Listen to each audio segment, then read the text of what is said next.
अखिलेश जी ब्राह्मणों को क्यों बुला रहे हैं भाई? क्या कौन सी उनकी मजबूरी है? उनके समाज को पेशाब छिड़का जा रहा है, उनके समाज के बाल काटे जा रहे हैं, उनके समाज की पिटाई हो रही है। क्या ये समझ रहे हैं कि ब्राह्मणों को हम बुलाएंगे तो ब्राह्मण वोट हमको दे देगा? और मैं भी यादव समाज से कहूंगा, जहां से भी ब्राह्मण खड़ा होता है उसको वोट ना करें। यादव जी, दिमाग से इस गलतफहमी को निकाल देना। ब्राह्मण और पूरे देश का तुमको कोई वोट नहीं देगा और आपको भी ब्राह्मणों को टिकट नहीं देना चाहिए। ये खुद आरक्षण देते ब्राह्मणों को 3%, 15% क्षत्रिय और ब्राह्मण और वैश्य को देते, लेकिन ये 85% 15% से आरक्षण मांग रहे हैं। हमें आरक्षण दे दो, हमें सुविधा दे दो, हमारा प्रमोशन कर दो। चलती है, वर्ण चलता है और जाति के आधार पर इलेक्शन और सिलेक्शन होते हैं, जाति के आधार पर ही यहाँ निर्णय होते हैं, जाति के आधार पर यहाँ न्यायपालिका चलती है, जाति के आधार पर यहाँ कार्यपालिका चलती है, जाति के आधार पर ही यहाँ विधानसभा चलती है, संसद चलते हैं। नमस्कार, मैं ज्योति यादव और आप देख रहे हैं रिपब्लिक समाचार। आजमगढ़ की वो खबर आपने सुन ली होगी दोस्तों, जहां पर अखिलेश यादव ने भूमि पूजन करवाया और ब्राह्मणों को जिनको बुलाया था उन्होंने तो बहिष्कार कर दिया, लेकिन फिर स्थानीय ब्राह्मणों को बुलाया गया। तो इटावा की घटना के बाद जो खबर चल रही थी कि ब्राह्मण वर्सेस यादव, अब वो खबर आ रही है कि ब्राह्मणों की लड़ाई ब्राह्मणों से, क्योंकि ब्राह्मण महासभा ने उन्हीं 5 ब्राह्मणों का बहिष्कार कर दिया है। इस पूरे मामले को लेकर सीधे बात करने वाले हैं भंते करुणाकर जी से। वो क्या कुछ सोचते हैं और ये जो राजनीतिक मुद्दा है इस पर इनकी क्या पहली प्रतिक्रिया है? अभी 2 तारीख को यादव सभा की मीटिंग हुई प्रेस क्लब में दिल्ली में। मैं उसमें गया था और मैंने सुना था कि दादरपुर में, इटावा जिले में कुछ कथावाचक यादव कम्युनिटी के लोग कथा ब्राह्मणों के गांव में गए, लेकिन जब ब्राह्मणों को यह पता लगा कि ये यादव जाति से है तो उन्होंने स्पष्ट रूप से कहा कि ये चमार यादव शूद्र, तुम कथा करने के योग्य नहीं हो। इतना ही नहीं किया बल्कि उनकी पिटाई की गई, उनके चुट्टा काटे गए। चुट्टा से भी वो संतुष्ट नहीं हुए तो फिर मूत्र से, एक महिला के मूत्र से उनको पवित्र किया गया। वैसे ये घटना दुखद है, मैं इसकी निंदा करता हूं, लेकिन यादवों को ये पता लग गया कि हम सवर्ण नहीं हैं, हम ब्राह्मण नहीं हैं, हम क्षत्रिय नहीं हैं, हम वैश्य नहीं हैं, हम शूद्र हैं। और जब इनको पता लग गया, पता तो इनको बहुत दिन पहले लग गया था, आज से 3 साल पहले, जब अखिलेश के मुख्यमंत्री न होने पर और उस बंगला को धोया गया, पवित्र किया गया और मैनपुरी में एक मंदिर को धोया गया, कन्नौज में एक राणा प्रताप के घोड़े को, राणा प्रताप के उसको धोया गया, तो इनको पता तो तभी हो जाना चाहिए था। लेकिन ये अपनी आदतों से मजबूर हैं। अभी क्या चल रहा है?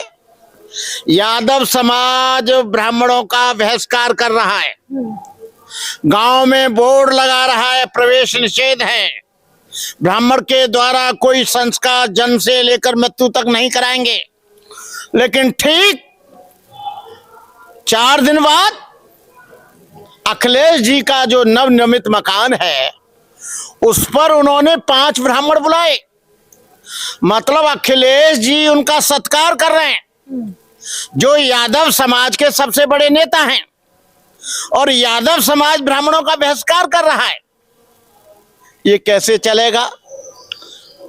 या तो समाज की बात मानो, ये समाज का वोट लेते हैं।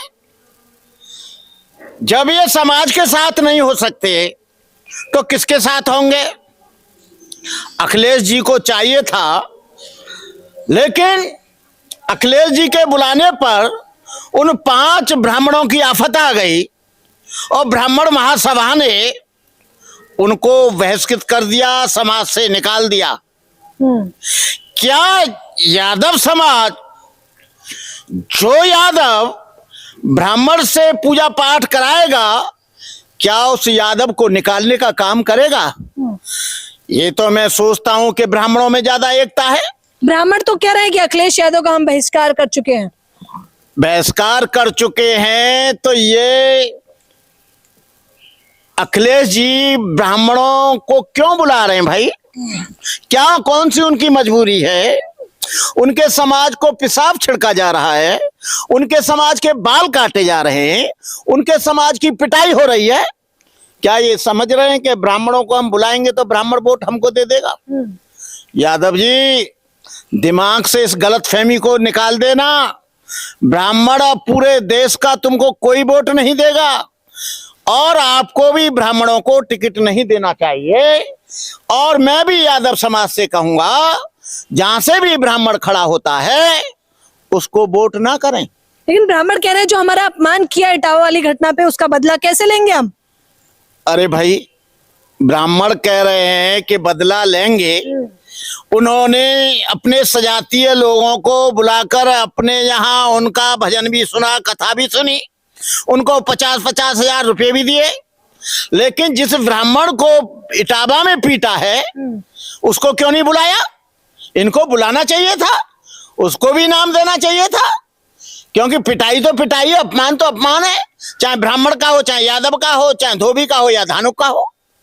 लेकिन इन्होंने उनको नहीं बुलाया, उनको बुलाना चाहिए था। क्यों नहीं बुलाया?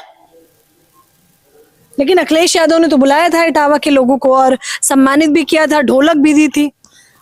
वो केवल अपने समाज के लोगों को बुलाया था, लेकिन अभी एक ब्राह्मण की भी पिटाई हुई है, वो आ रहा था वीडियो पे। वो कौन से आचार्य हैं, लेकिन उनको नहीं बुलाया इन्होंने इनाम देने के लिए। उनको बुलाना चाहिए। शंकराचार्य ने भी तो एक बयान दिया कि आप लोगों को ये समझना चाहिए कि एक विशेष जाति के जो लोग हैं वो नीचे बैठ सकते हैं और जो ब्राह्मण है वो ऊंचे बैठ सकते हैं। अंतर समझिए।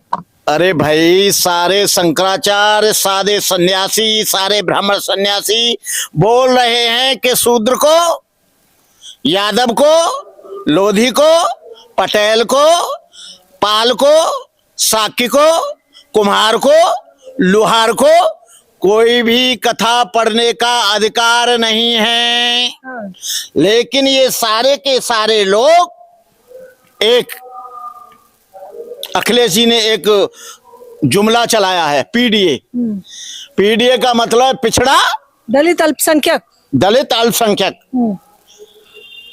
पेशाब छिड़क दिया यादवों के ऊपर, पिछड़े लोगों के ऊपर, मल खिला दिया लोधी को, बलात्कार कर दिया पाल लड़की के साथ कौशाम्बी में, और साक्यों को और मौर्यों को बहुत बुरी तरह से मारा। अरे भाई, और लोधी को वहां मल खिला दिया गया। तुम जो पिछड़े वर्ग पर जुल्म हो रहा है, पीडीए का मतलब है कि पिछड़ा वर्ग, पीडीए का मतलब है कि दलित, पीडीए का मतलब है अल्पसंख्यक। लेकिन आप कौशाम्बी में पाल और साक्य के साथ बलात्कार किया जा रहा है। दलितों को मथुरा में यादव बारात रोक दिया। आप क्यों नहीं आ रहे? मंदिर में जाने पर दलित और पिछड़ों को पीटा जा रहा है, घोड़ी पर नहीं चढ़ने दिया जा रहा है। 19 यादवों को झूठा मुकदमा करके उन पर एनएसए लगा दिया गया। गगन यादव समाज के सम्मान के लिए वो दादरपुर में गया, लेकिन उसे घसीट कर पुलिस ने रात को बुलाकर, कॉलेज से, स्कूल से उसे बुलाकर, यदि तुम सच्चे में यादवों के साथ हो तो तुमको अखिलेश जी सड़क पर आना चाहिए। समाजवादी पार्टी के माध्यम से तुमको आंदोलन करना चाहिए। अरे गगन यादव तो उपद्रव कर रहा था इटावा वाली घटना को लेकर। नहीं, कोई उपद्रव नहीं कर रहा है, झूठा आरोप है। ये पीडीए, पिछड़ा दलित अल्पसंख्यक, अल्पसंख्यकों के ऊपर जुल्म हुआ। आजम खान एक लंबे समय से जेल में पड़ा है उसके कॉलेज को तोड़ दिया गया, उसके बेटे को जेल में डाल दिया गया, उसकी पत्नी को जेल में डाल दिया गया। जो सेकंड नंबर का नेता था समाजवादी पार्टी का, इन्होंने कोई आंदोलन नहीं किया, इन्होंने कोई एजिटेशन नहीं किया, इन्होंने कोई मेमोरेंडम नहीं दिया और उसके लिए इन्होंने एक शब्द नहीं बोला। मुख्तार अंसारी मर गया और मुख्तार अंसारी के साथ साथ एक शहीद और हो गया, उसको गोली मारकर अतीक अहमद को। सैकड़ों मुसलमानों के साथ मॉब लिंचिंग हो रहा है, लेकिन बिल्कुल नहीं बोल रहे। मस्जिदों पर भगवा लहराया जा रहा है, मुसलमानों को पकड़ के जबरदस्ती श्री राम कहा जा रहा है, मुसलमानों की पिटाई हर जगह की जा रही है।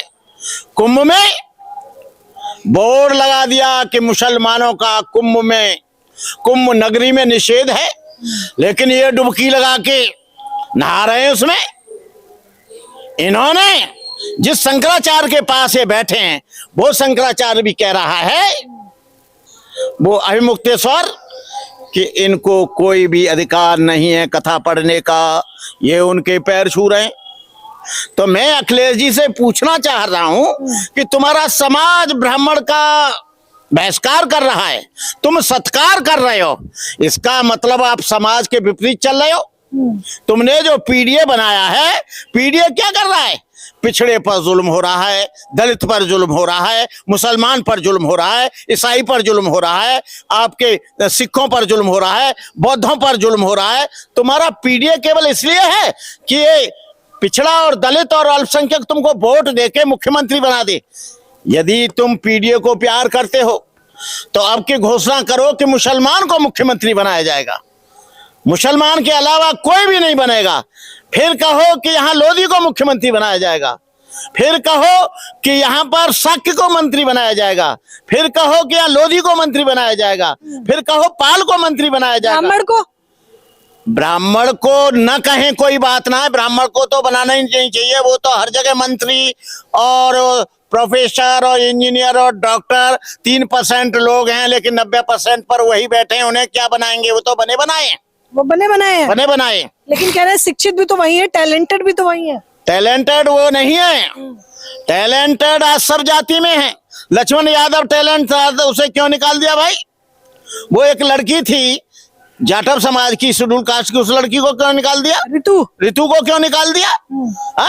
इनके यहाँ टैलेंटेड नहीं चलता है, जाति चलती है, वर्ण चलता है, और जाति के आधार पर इलेक्शन और सिलेक्शन होते हैं, जाति के आधार पर ही यहाँ निर्णय होते हैं, जाति के आधार पर यहाँ न्यायपालिका चलती है, जाति के आधार पर यहाँ कार्यपालिका चलती है, जाति के आधार पर ही यहाँ विधानसभा चलती है, संसद चलते हैं। संसद में जब कोई दलित आदमी बोलता है तो और लोगों को आधा घंटा, इनके लिए 5 मिनट। कई बार इन्होंने चंद्रशेखर आजाद को रोका, कई बार मायावती को रिजाइन देना पड़ा संसद से। ये लोग, इसके जिम्मेदार कौन हैं? लेकिन अब तो उन्हीं लोगों में फूट डल गई है, ब्राह्मण का बहिष्कार। छोड़िए, ये सारे के सारे जिम्मेदार, ये 85% हैं। उसका जिम्मेदार यादव है, सबसे पहले उसका जिम्मेदार लोधी है, उसका जिम्मेदार लुहार है, उसका जिम्मेदार चमार है, उसका जिम्मेदार खटीक है, उसका जिम्मेदार धानुक है, उसका जिम्मेदार ये पटेल है, उसका जिम्मेदार शाक्य है।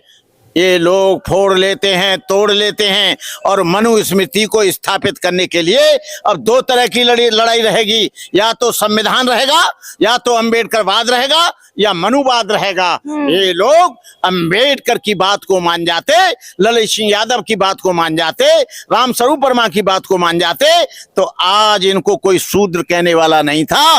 ये खुद आरक्षण देते ब्राह्मणों को 3%, 15% क्षत्रिय और ब्राह्मण और वैश्य को देते, लेकिन ये 85% 15% से आरक्षण मांग रहे हैं। हमें आरक्षण दे दो, हमें सुविधा दे दो, हमारा प्रमोशन कर दो, हमारा ये कर दो।